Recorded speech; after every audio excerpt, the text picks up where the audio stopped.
الحمد لله رب العالمين والصلاة والسلام على أشرف الخلق وسيد المرسلين سيدنا محمد وعلى آله الطيبين الطاهرين وصحابته الغر الميامين. Жараткан Алла субханаху ва тағалаға чексиз мақтаулар болсын. Пайғамбарымыз Мұхаммад саллаллаху алейхи ва салламға чексиз салават саламдар болсын. Алла субханаху ва тағала барыңыздардың бүгін иық күнді мечітке басып келген қадамдарыңыздың әр біріне бірден соғып жазып, бірден күнә кешіріп, бірден даражаңыздарды жоғарылатқан болсын. Алла субханаху ва тағала иық Құран Кәрим кітабында أعوذ بالله من الشيطان الرجيم هو الذي أرسل رسوله بالهدى ودين الحق ليظهره على الدين كله.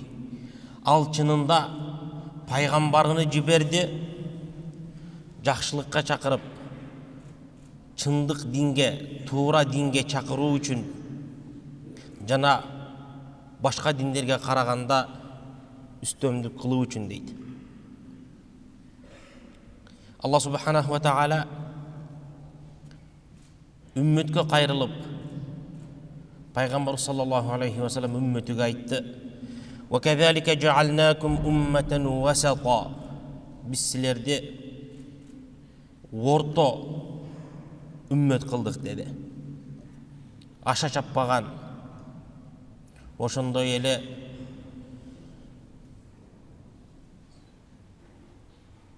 қайдигер қарабаған үммет қылдық деді. Пайғамбар саллаллаху алейхи ва салламды Алла субханаху ва тағала жібергенде ақырғы пайғамбар қылып жіберген. Пайғамбарымызға чейін Құран-ы Кәрімде 25 пайғамбардың аты аталған болса, жалпысынан 120 000 пайғамбар жіберген. Ошол пайғамбарлардың ақырқысы қылып жіберді. Ақырқы пайғамбарын динин ең жоғарғы, ең қадырлы дин қылып жіберді. Аға чейинки қоомдордо болгон кемчиликтерди толуктап, жакшылыкка чакыра турган, жамандыктан кайтара турган дин кылып жиберди. Бизге чейинки пайгамбарлар кандай баалуулуктарга чакырган болсо, үндөгөн болсо, биздин динибиз ошол баалуулуктардын баарыны камтыды.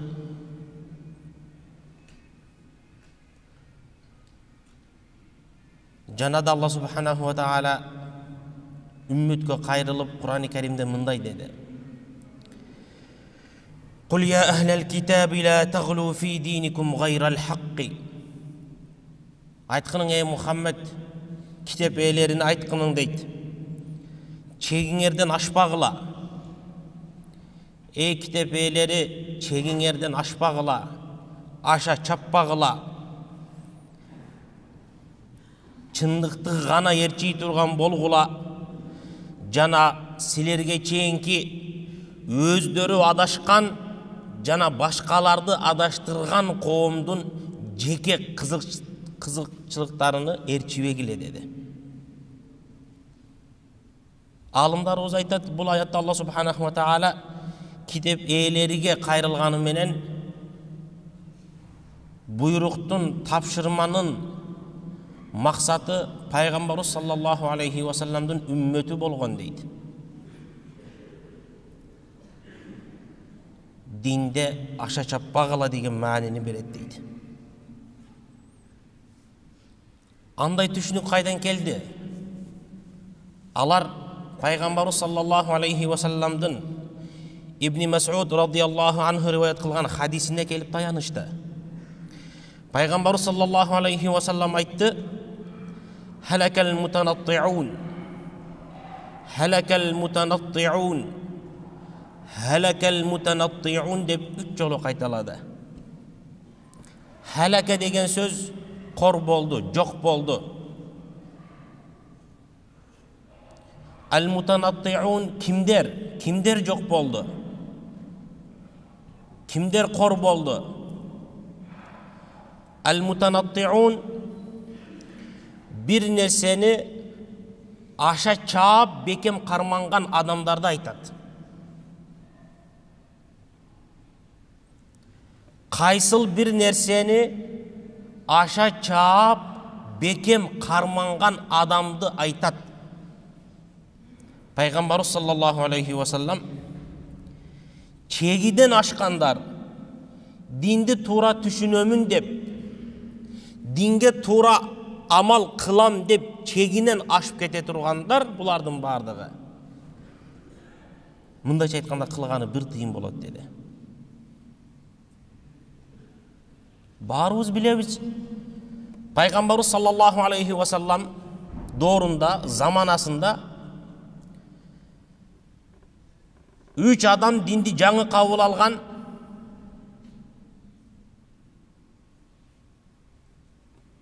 Намыс, кайраттуулук керекче бар адам.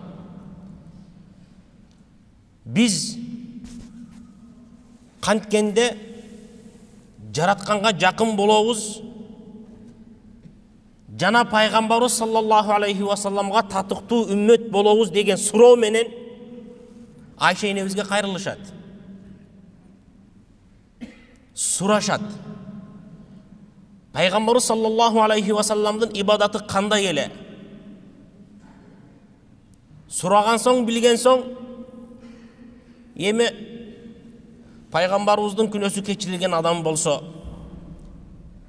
алдыңкы, артыңкы күнөөлөрү кечирилген адам болсо, жараткандын сүйүктүү пендеси болсо, ал кишиге лугота бар, жеңилдик бар.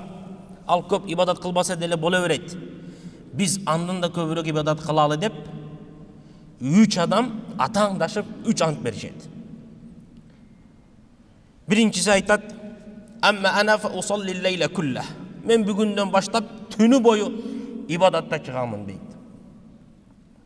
Бүгүндөн баштап мен түн уктабаймын дейт.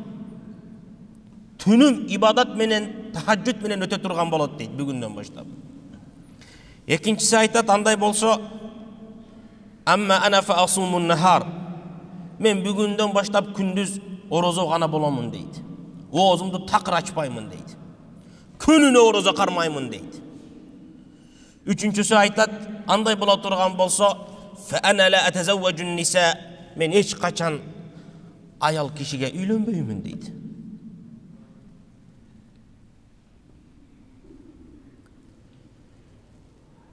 Бул 3 сахабанын ушул кылабыз деген иши мындай алып карасаңыз шариатка каршы келбейт. Не? Бирөөсү түнү бою намазда турамын деди. Бизге окшоп уктабайт экен ал киши. Экинчиси эмне деди? Мен күнүгө орозо кармаймын деди. Бир жылда бир ай эмес, ай сайын 2-3 күн эмес, күнүгө орозо кармаймын деди. А орозо негизинде тыюу салынган ибадатпы? Жок. Үчүнчүсү айтты, мен үйлөнбөймүн деди. Аялга болгон кызыгуум жокко чыгарамын деди. Үйлөнүү өзү сүннөт амал, важип амал эмес. Жалпысынан караганда да. Терең келе турган болсок, кээ бир адамдарга фарыз, кээ бир адамдарга важип, кээ бир адамдарга мустахаб, кээ бир адамдарга үйлөнүү такыр тыюу салынат. Үчөөнүн кыла турган амалын негизи динде бар маселе. Булар өздөрүнү Пайгамбарыбыз саллаллаху алейхи ва салламга салыштырды дагы. Ал кишидей даражага жетүүнү эңсеп туруп, туура максат менен, туура түшүнүк менен аракет кылышты. Бирок түшүнүгү толук болбогондуктан Кудай Таалам адам баласыга аманат дене бергендигини айтып, эскертип, үчөөнү тең тыюу салды. Болбойт деди. Мен силердин эң жакшыңармын деди. Эң жакшыңар болуп туруп, мен түндүн бир бөлүгүндө тура турган болсом ибадатка, экинчи бөлүгүндө уктаймын деди. Күндүзү орозо кармай турган болсом, бир күн оозумду ачамын деди.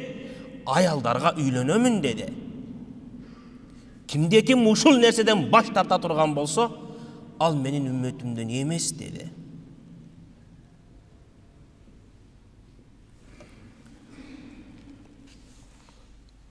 Пайгамбар саллаллаху алейхи ва салламдын хадисинде айтат: La tuşeddidu ala enfusikum. Özüңөр үчүн динди оорулаштырып албагыла дейт. فَإِنَّ قَوْمًا شَدَّدُوا عَلَى أَنفُسِهِمْ. Анткени силерге чейинки коомдордо бир коом өздөрүн кыйнап жиберишти.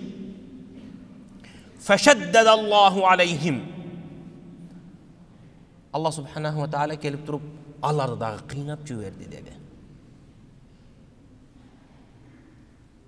Кыйынган адамдын өзү гана кыйналганы калат деди.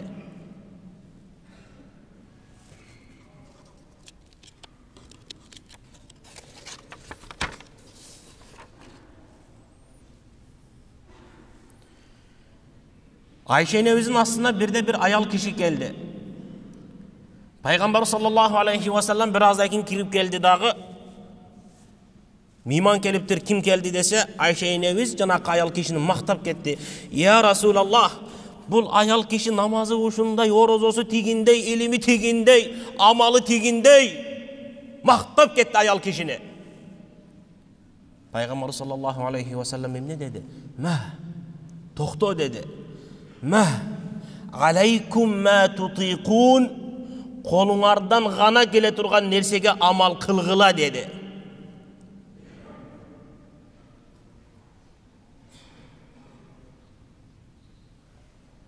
Ankeni Peygamber sallallahu aleyhi ve sellem'den hadisi var.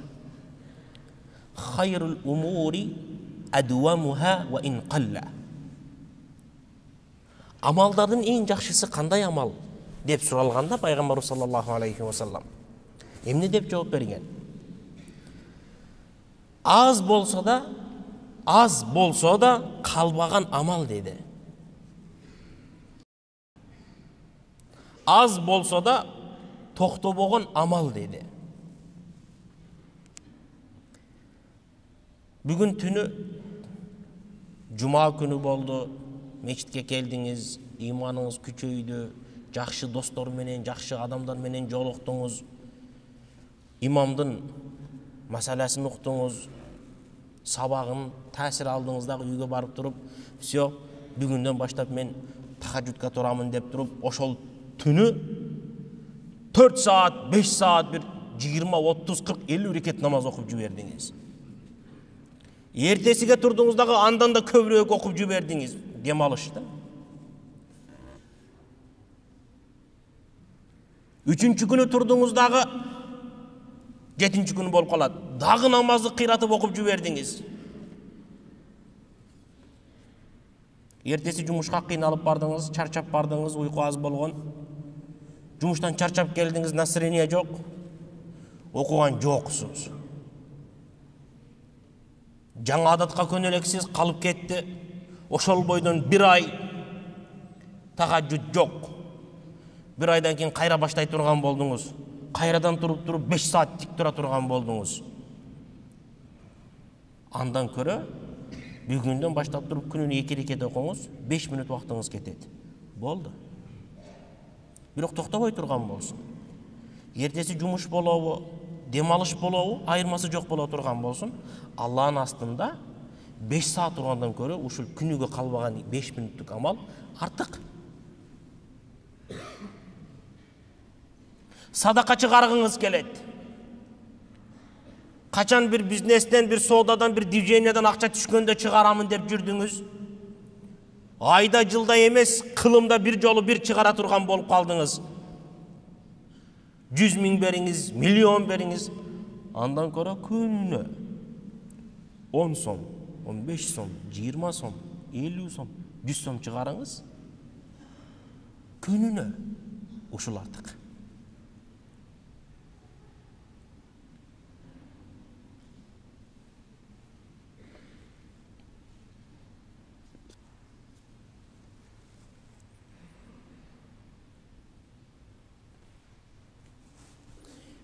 Abdullah ibn Amr ibn al-As sahabanın balası alım bolgan. Amr ibn al-As деген sahabanın ulu bolgan. Атасының экөөнүн жашын аралыгы 12-13 жаш. Атасы эрте үйлөнгөн да. Пайғамбар саллаллаху алейхи вассалам угуп калат. Абдулла түнде уктабайт экен. Кеш куптан намазынан кийин таң атканча багамдат намазына чейин ал ибадатта бекем экен. Күнүнө орозо кармайт экен. Bir түндө Куранды bir хатым кылат экен. Пайгамбар саллаллаху алейхи вассаламга ушул сөз жеткенде, Пайгамбар саллаллаху алейхи вассалам чакырып сурады: "Я Абдулла, сен чын эле ушундай кылып жүрөсүңбү?" деди. Түнү бою уктабай намазда, күндүзү бою ооз ачпастан дайыма орозо. Жана түндө bir хатым кылып турасыңбы деди. "Ооба я Расулаллах" дегенде, Пайгамбар саллаллаху алейхи вассалам: "Жок, кандай болбойт" деди. Намаз оку, ухта, орозо карма, оозуңду ач. Өзүңдү кыйнабагын деди. Андай кызуу үстүндөгү амалың барып өчүп кала турган болсо, кайра жанданышы кыйын болот деди. Тегиздикти кармагын деди. Ортолукту кармагын деди. Калып кетпесин, чегиден ашып кетпесин деди.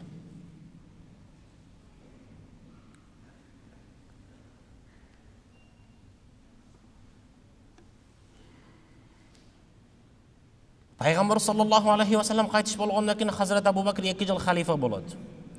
Ал кайтыш болгондон кийин Хазрат Умар халиф болот, дагы 10 жыл башкарат. Ал кайтыш болгондон кийин Хазрат Усман 12 жыл башкарат. Ал кайтыш болгондон кийин Хазрат Али 4,5 жыл башкарат. Ошол Хазрат Усмандын доорунда мусулмандардын арасында бир аз фитналар пайда боло баштайт.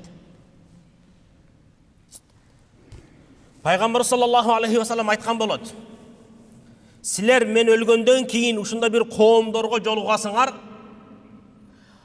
Алардын намазын астында силер намазыңарды тоготпой каласыңар" деген. Алардын ибадатын астында силер өзүңөрдүн ибадатыңарды тоготпой каласыңар деген. Сөз кимге кетип атат? Сахабаларга айтып атат. Пайгамбар саллаллаху алейхи вассалам айтып жатат: сахабаларга Пайгамбарыбыздын кандай намаз окуганын, кандай ибадат кылганын, кандай жүргөнүн, кандай турганын, кандай өмүр сүргөнүн көрүп, жүзү менен жашап, сезинип, таасир алган адамдарга айтып жатат: силер намазыңарды алардын намазын астында, силер ибадатыңарды алардын ибадатын астында менсибей каласыңар деп атат. Бирок алар динден ушунчалык тез бат чыгат, жаадан ок кандай бат чыкканча деген да. Пистолеттен ок кандай тез чыгат, жаадан ок кандай бат чыгат, ошол ылдамдыкта алар динден чыгат деди.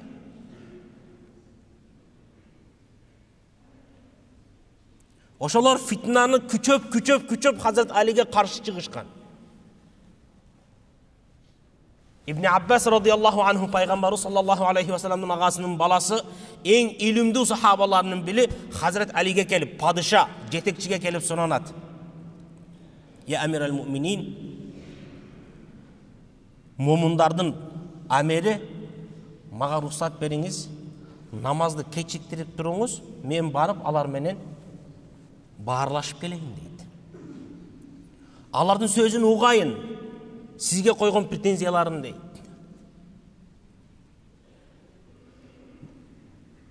Хазрат Али макул деп жиберет Ибн Аббасты. Ибн Аббас радиаллаху анху барат, жанакы кишилер менен 6000 адам болот алар.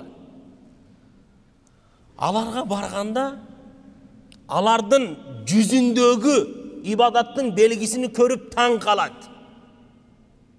Жүзүндөгү ибадаттын белгисин көрүп, сакал десе керемет, кийим десе керемет, жүдөгөн, намаздын издери бар денелеринде, беттеринде, жүздөрүндө.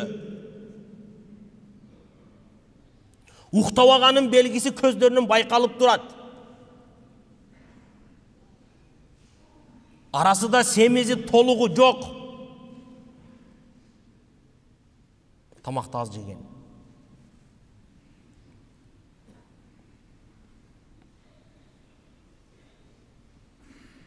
Салыштырмалуу жүзүн, сырткы келбетин карай турган болсоңуз, ошолорду сахаба деп жибергиңиз келет. Анан Ибн Аббас айтат, мен келдим. Алланын жана пайгамбарынын, Алланын китебине, пайгамбарынын сүннөтү менен баарлашаны дейт. Разборка башталат. Биздин 3 претензиябыз бар дейт.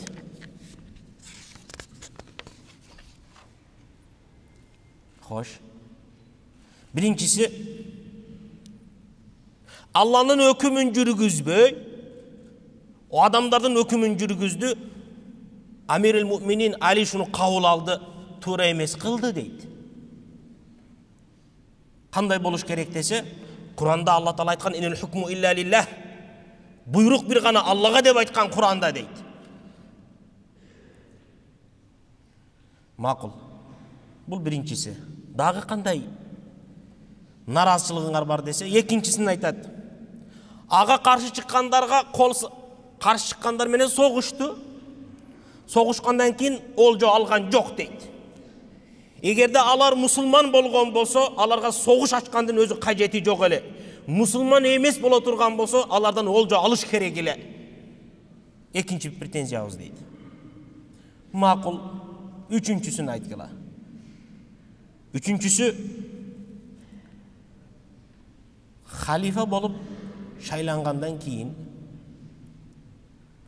көпчүлүк адамдар аны момундардын амири деп кабыл алгандан кийин ага кээ бир каршы чыккандардын сөзүнө кирип кат жазганда Амирил Муъминин деген сөзүн алып сал десе алып салды. Ал демек Амирил Муъминин эмес, момундардын амири эмес, капырлардын амири болуп калды ошон үчүн деп биз баштаттык дейт. Кат жазганда Амирил Муъминин деген, момундардын амири деген сөздү кошо жазыш керек эле. Алар ал десе алып салды. Биз ушуга каршыбыз. Албаш керек дейт.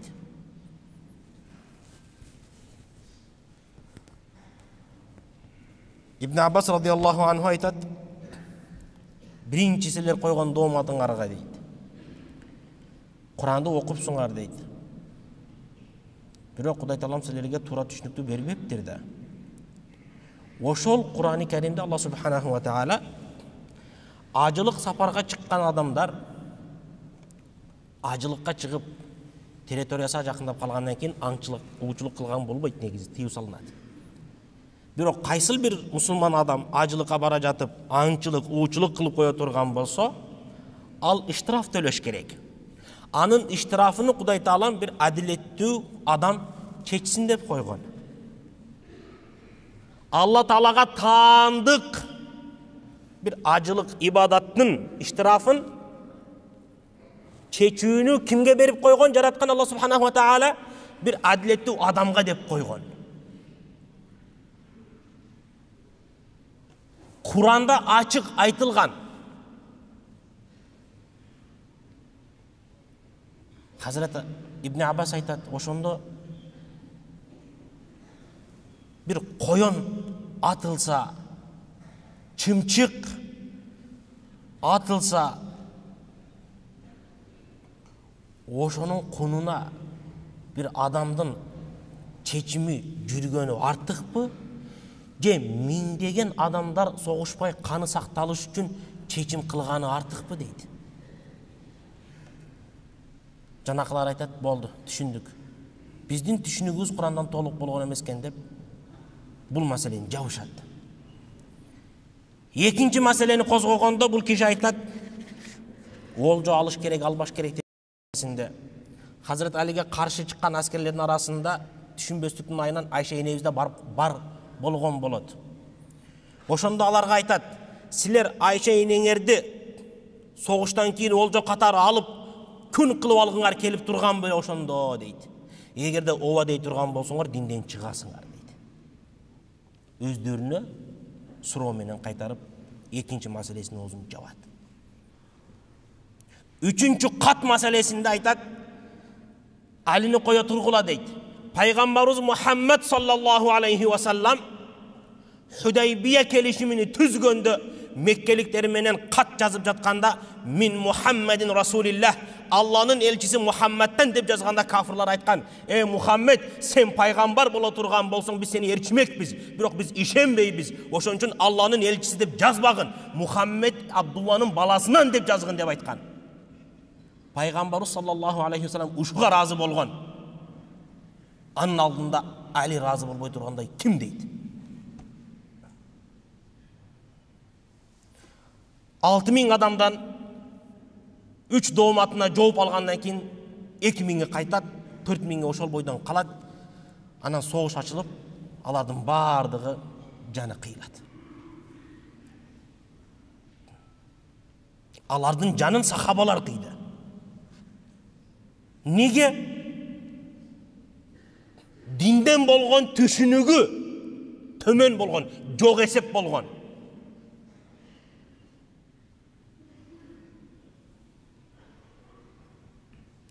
Тура эмес түшүнүктүн негизинде тура эмес агым пайда болгон. Хаварич деп аталган алар. Каршы чыккандар деп. Ушундай тура эмес түшүк негизинде дүнүйө жүзүндө азыркы күндө канчалаган жамааттар бар. Канчалаган агымдар бар. Ар бири өзүнү тура жолду деп элестетет. Бирок ошолорду ээрчиген карапайым адамдын 99,9% тура динден, тура түшүнүгү жок. Балтабай үчүн ээрчип кеткен. Тешебайды угуп туруп ээрчип кеткен. Сырткы көрүп келпетин карап туруп ээрчип кеткен. Кана биздин таразабыз? Кана Куран? Кана сүннөт? Кана тура алымдардын түшүнүгү кайда? Куранды окуган адам, сүннөт окуган адам алым болуп кетпейт. Жаттаган адам деле алым болуп кетпейт. 30 пара Куран жаттаган адам алым эмес. 30 параны жаттап түшүнгөн адам алым эмес.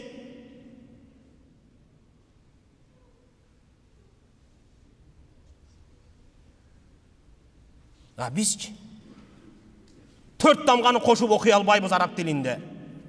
Жатташ ар жакта турсун. Бир хадисти санжырасы менен пайгамбарыбыз саллаллаху алейхи ва салламга чейин адамдардын аттарын айтып бере албайбыз. Анан өзүбүздүн түшүнүгүбүздү эң туура түшүнүк кылабыз. Өзүбүздүн оюбузду эң туура ой кылабыз. Өзүбүздүн жамаатыбызды эң туура жамаат кылабыз.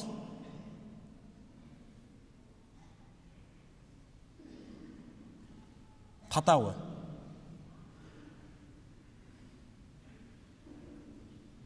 Катабы?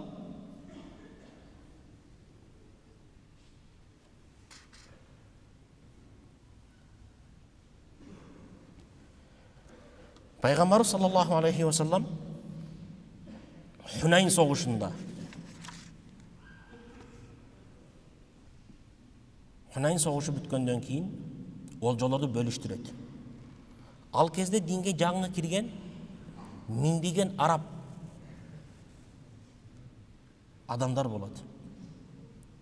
Ошолордун көңүлүн табуу максатында көбүрөөк бөлүп берет дагы, ансарларга эч нерсе тийбей калат. Ансарлар кимдер билесиздерби? Ансарлар пайгамбарыбыз саллаллаху алейхи ва саллам жанында турган 10 жыл артында турган, жанын, дүниесін, малын курбандык кылган адамдар. Исламдын путка турушуна чоң салым кошкон адамдар. Пайгамбарыбыз саллаллаху алейхи ва салламды эч ким колдобой койгондо, ошолор колдогон, ошолор курбандык кылган.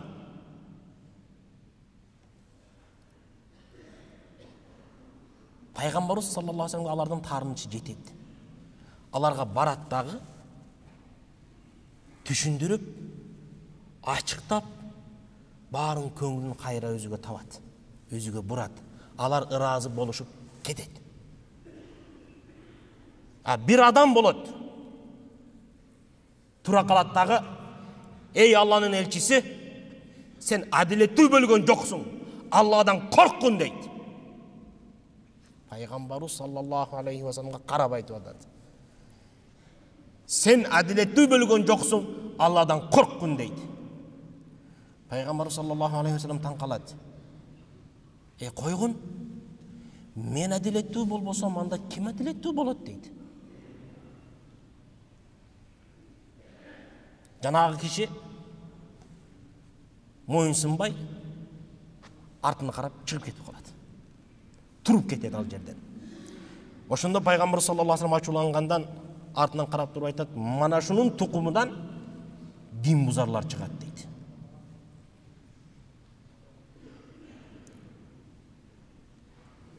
Хадисин чындыгын пайгамбар саллаллаху алейхи ва саллам өзү көргөн жок, уккан сахабалар чекеден көрүштү. Убактыбыз болуп калыптыр, урматтуу жамаат. Ошон үчүн келиңиздер, динден түшүнүк алып, амал кылып баштаганда адамдарды эч качан ээрчибеңиздер. Адамдарды эч качан ээрчибеңиздер. Ким болбосун. Туура түшүнүктөн, туура эрежеси менен ишенимдүү аалымдардан илим алып, Кур'ан, хадис менен жашаңыздар. سبحانك اللهم وبحمدك نشهد أن لا إله إلا أنت نستغفرك ونتوب إليك اللهم انفعنا بما علمتنا وارزقنا علما نافعا برحمتك يا أرحم الراحمين.